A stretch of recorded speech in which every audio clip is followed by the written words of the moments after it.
In this session of communication system, we are going to discuss the basic terms which are used in electronic communication systems. Before going through this session, you must go through the previous sessions. In this session, please open the book of NCERT class 12, page number 515, 516 and 517.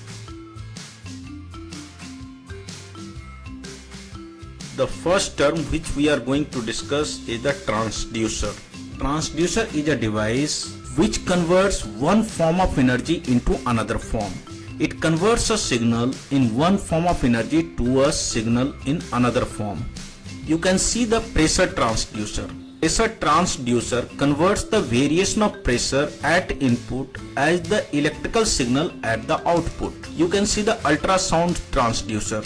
Ultrasound transducer converts ultrasound waves to electrical signal or electrical signal into ultrasound waves. Now the point is that what is the electrical transducer? Electrical transducer may be defined as a device that converts some physical variables. That means the variation in pressure, the variation in displacement, the force, temperature into the variations in electrical signal at its output. In the electrical transducer, the input will be some physical variables. That means it is the pressure, displacement, force, temperature or any other physical quantity, right? And at the output, you will get the corresponding variation in the electrical signal, right? Transducers are also called sensors. Suppose there is some physical quantity and the physical quantity is changing. We want to measure the change of that physical quantity. Then this is the instrument which will be used to measure the change of that physical quantity. Any information can be converted into the electrical form. Information into electrical form is called the signal. And this signal can be suitable for the transmission from one place to another place. And there are two types of signal. One is called the analog signal and another one is called the digital signal. Analog signal is the continuous variation of voltage or current.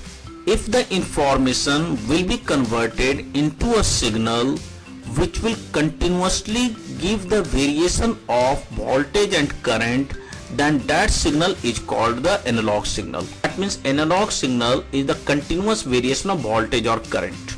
This one is the digital signal. Digital signals can take only discrete stepwise values. That means at this level, which is also known as high level of voltage, will corresponding to 1, and at this level, which will give the 0 voltage or low level of voltage, will corresponding to 0, and hence binary system is used in digital electronics. This one is the message signal or information signal. During the transmission of this message signal or information signal, there is some unwanted signal which will superimpose or which will disturb the transmission of this signal, right? This unwanted signal is called the noise. And after the superposition of this signal, this message signal and the noise signal, the net signal will come out this one, right? This unwanted signal may be located inside or outside of the communication system. A transmitter processes the incoming message signal to make it suitable for transmission through a channel. Receiver will extract the desired message signal from the received signal at the channel output. Now the next term is attenuation. This original signal will propagate through a medium.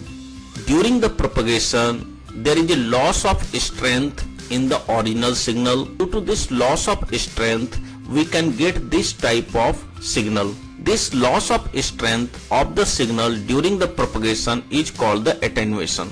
And hence we have to increase the strength of this attenuated signal. Now we have to increase the energy or the strength of this signal.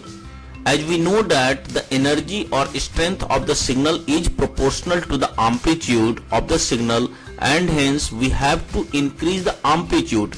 This increase of amplitude is called the amplification, and the amplifier is used to increase the amplitude of the low strength signal, and after the amplification using the amplifier, this attenuated signal will be converted into this signal, and this signal is called the amplified signal, right?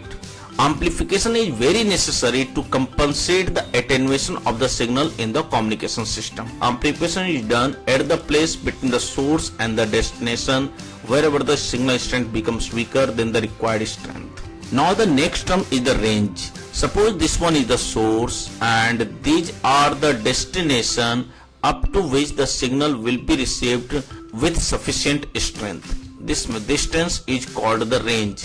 That means range is the largest distance between the source and a destination up to which the signal will be received with sufficient strength. Now the next term is bandwidth. Any equipment in the communication system can operate between a minimum frequency and a maximum frequency. The difference of maximum frequency and minimum frequency is called the bandwidth. There are different type of signals like speech signals. Speech signals has the frequency range between 300 Hz to 3100 Hz in the spectrum, right? The difference of 3100 Hz and 300 Hz is called the bandwidth of the speech signals. That means 2800 Hz is the bandwidth of the speech signal. Now the next important term is the modulation. This is called the message signal or information signal. The message signal or information signal has low frequency.